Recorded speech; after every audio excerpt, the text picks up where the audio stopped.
Hello everyone, welcome back to my channel. इस video में बात करेंगे, आप सभी को पता ही होगा कि एसएससी स्टाफ सिलेक्शन कमीशन की तरफ से सिलेक्शन जो फेज़ आपका यहाँ पे 13 है 2025 के लिए पोस्ट निकल आई हैं और आपका लिखा हुआ है कि आपकी जो लास्ट डेट मतलब सबमिशन ऑफ ऑनलाइन एप्लीकेशन वो 2 जून से लेकर 23 जून तक की रहेगी। लास्ट डेट जो रहेगी वो आपकी 23 तारीख तक आप फॉर्म फिल कर सकते हैं। Last date time for making online fees आप 24 तारीख तक यहाँ पे करवा सकते हैं जमा। और जो आपका dates of window for application correction के लिए जो डेट है वो 28 से लेकर 30 जून, 28, 29, 30 ये 3 दिन रहेगी। और आपका जो सीबीटी है वो 24 जुलाई से 4 अगस्त तक होगा। ये टेंटेटिव डेट है और बाकी इन्होंने अपना टोल फ्री नंबर दिया है। तो यहाँ पे हम सीधा बात कर लेते हैं वैकेंसीज़ की, क्योंकि काफ़ी बड़ा क्या कहते हैं पूरा बड़ा नोटिफिकेशन है 34 पेज का। बाकी आप सभी को पता ही होगा कि भाई यहाँ पर ओबीसी के लिए एज में रिलैक्सेशन मिलता है, एससी एसटी को मिलता है और जो भी हमारे डिप्राइव्ड कास्ट है उन सभी को मिलता है। तो मैं सीधा बात करती हूँ, यहाँ पे एनेक्शर दिए हुए हैं आपकी कास्ट के अकॉर्डिंग, तो वो एक बार चेक कर लीजिएगा। ये आपके फिजिकल जो डिजेबल कैंडिडेट होते हैं उनके लिए बोला गया है, कौन कौन सी यहाँ पर डिजेबिलिटी को इंक्लूड किया गया है। लाइक दैट कि भाई जो विजुअल हैंडीकैप हैं, देखने में प्रॉब्लम है, हियरिंग हैंडीकैप हैं, सुनने में है या अदर हैंडीकैप में आते हैं, तो वो सब यहाँ पे दिया हुआ है। और यहाँ पर एज लिमिट की मैं बात करूँ तो एज लिमिट आपकी 1 अगस्त को लेकर यहाँ पर रिकमेंड की गई है कि भाई 1 अगस्त को हम यहाँ पे एक लिमिटेशन रखते हैं कि 1 अगस्त तक ये एज आपकी होनी चाहिए। बात करती हूँ मैं, यहाँ पे रिमार्क्स दिया हुआ है कि भाई कुछ पोस्ट हैं जहाँ पर 18 to 25 एज लिमिट है, कुछ हैं 18 to 27, कुछ हैं 18 to 28, कुछ हैं 18 to 30, फिर 35, 37। तो अलग अलग पोस्ट हैं, तो वो सब आपको यहाँ पे पता चल जाएगा। अगर आप जो भी फॉर्म यहाँ पे अप्लाई करोगे तो पहले देख लेना एज का क्राइटेरिया क्या है किस पोस्ट के लिए। किसी में 42 भी है और किसी में 25 है, ये अलग अलग हैं। 21 से 25, 21 से 27, 21 से 28, 21 से 30 और 25 से 30, ठीक है। बाकी यहाँ पे ये आपका अपर एज लिमिट है कि भाई एससी एसटी को 5 साल मिलते हैं, ओबीसी को 3 साल, पीडब्ल्यूबीडी को 10 साल मिलते हैं, पीडब्ल्यूबीडी ओबीसी को 13 ईयर मिलते हैं, पीडब्ल्यूबीडी एससी एसटी को 15 ईयर मिलते हैं। एक्स सर्विसमैन के लिए जो आपका 3 ईयर होता है after deduction of the military service, तो ये भी 1 अगस्त तक का रिकमेंडेशन दिया हुआ है, ठीक है। जो हमारी विडो वीमेन होती हैं या डाइवोर्स्ड होती हैं या जुडिशियली सेपरेटेड होती हैं उनको भी यहाँ पे एज लिमिट में छूट दी हुई है। आगे बढ़ते हैं, यहाँ पर एक्स सर्विसमैन ईएसएम के जो एप्लीकेंट्स हैं उनको बताया गया है। और आगे बढ़ते हैं, यहाँ पे बात करते हैं, ये आपका कंपनसेटरी टाइम है और स्क्राइब जो होता है, लाइक कि भाई अगर कोई विजुअली हैंडीकैप है तो उनको पेपर देने के लिए अपने साथ कोई चाहिए, तो वो स्क्राइब की बात की जा रही है यहाँ पे। और नेक्स्ट आगे अगर हम देखते हैं तो यहाँ पर जो नोटिफिकेशन है ये क्रूशियल डेट है आपके एसेंशियल क्वालिफिकेशन और एज लिमिट की, तो ये आप सभी को मैंने बता दी है 1 अगस्त 2025 रहेगी। उसके बाद ये सारी क्वालिफिकेशंस है अकॉर्डिंग टू योर पोस्ट, जो आप पोस्ट भरोगे उसके अकॉर्डिंग क्या आपकी क्वालिफिकेशन होनी चाहिए, तो वो यहाँ पे दी हुई है। आप ऑनलाइन ही फॉर्म अप्लाई करोगे इनकी ऑफिशियल वेबसाइट पे जाके, यहाँ पे दिया हुआ है कि the applicant must be submitted only in the online mode of the official website of SSC headquarter. ये इनकी ऑफिशियल वेबसाइट है, यहाँ पर अगर आप अप्लाई करोगे तो यहाँ से आप कर सकते हो। और यहाँ पर रेफर भी किया हुआ है एनेक्शर 4 और एनेक्शर 5 में, तो ये आप देख सकते हैं। लास्ट डेट है आपकी 23 जून रहेगी।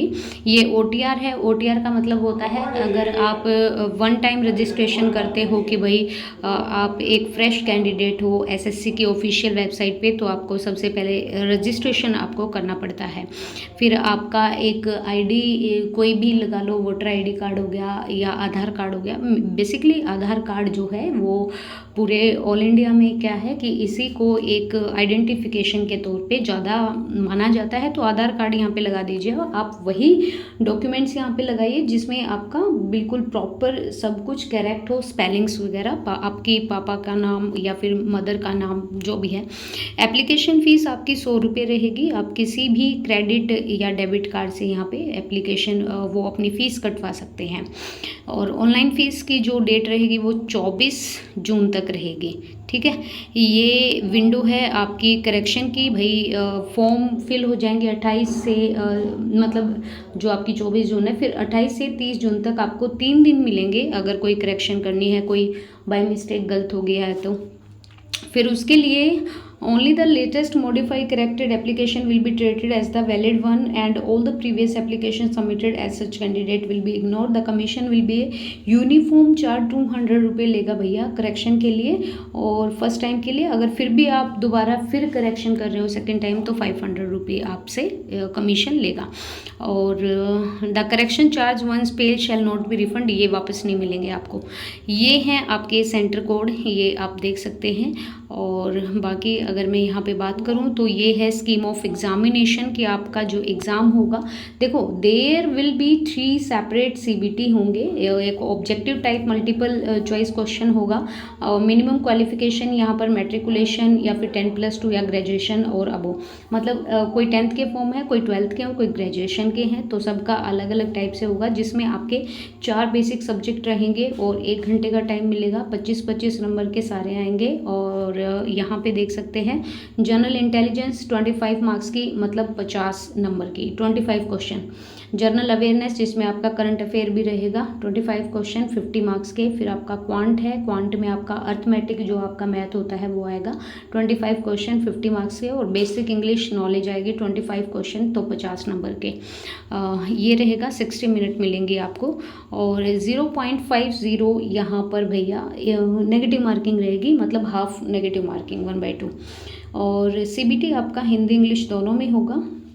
उसके बाद अगर आपका एज़ पर योर पोस्ट आपका स्किल टेस्ट है लाइक दैट कि भाई टाइपिंग है, डाटा एंट्री है या कंप्यूटर प्रोफिशिएंसी टेस्ट है, तो वो भी आपका कराया जाएगा। वो क्वालिफाइंग नेचर का रहेगा, ये भी याद रखिएगा।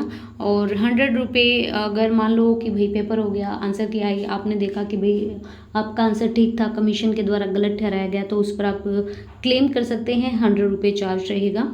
और मैट्रिकुलेशन लेवल के लिए जो आपका ये सिलेबस है तो उसमें देखो दिया हुआ है जनरल इंटेलिजेंस में हम क्या क्या पूछेंगे। इसमें नॉन वर्बल टाइप देखो ये भी रहेगा, similarities, differences, space visualisation, problem solving, analysis, judgement, decision making, ये सारे टॉपिक। जनरल अवेयरनेस में आपसे हिस्ट्री, कल्चर हो गया, geography, sports, economic, scene, general polity, आपका करंट अफेयर, आपका कॉन्स्टिट्यूशन, साइंटिफिक रिसर्च, ये सारे। फिर क्वांट में आपका देखो क्वांट में अर्थमेटिक ही आता है, तो इसमें आपका नंबर सिस्टम हो गया, computation to whole number, decimal, fraction, relationship between number and fundamental arithmetic operation, percentage, ratio, proportion. और इंग्लिश लैंग्वेज में आपसे ग्रामर, ठीक है। ये +2 लेवल का है। +2 लेवल में भी इन्होंने अलग अलग सिलेबस दिया हुआ है, तो एक बार ज़रूर देख लीजिएगा। जो आपका जीआई का है जनरल इंटेलिजेंस, फिर जीए का है जनरल अवेयरनेस, फिर क्वांट का है। क्वांट में देखो अगर +2 लेवल का भर रहे हो तो अर्थमेटिक भी है, अलजेब्रा भी, ज्योमेट्री भी, मेंसुरेशन भी, ट्रिग्नोमेट्री भी और स्टैटिस्टिकल चार्ट भी। और ये इंग्लिश लैंग्वेज का बदल जाता है। फिर ग्रेजुएशन के लिए यहाँ पे देखो ग्रेजुएशन में आपका वर्बल और नॉन वर्बल दोनों ही आ जाएंगे जनरल इंटेलिजेंस में। फिर आपका जीए का रहेगा। क्वांट में ये आपका सारा आ जाएगा, बेसिकली सारा ही मैथ लेके चलो, इंग्लिश लैंग्वेज आ जाएगी, तो ये सारा रहेगा आपका अकॉर्डिंग टू योर पोस्ट। ये आपकी सारी रिक्वायरमेंट जो जो चीज़ें हैं लाइक आधार कार्ड है, वोटर आईडी है, ड्राइविंग लाइसेंस है, pan card, passport, ID issue, school, college, इनमें से आप कोई भी लगा सकते हो। बेसिक बशर्ते उनमें बिल्कुल आपका जो करेक्शन होनी चाहिए, ठीक है, कोई भी मिस्टेक नहीं होनी चाहिए।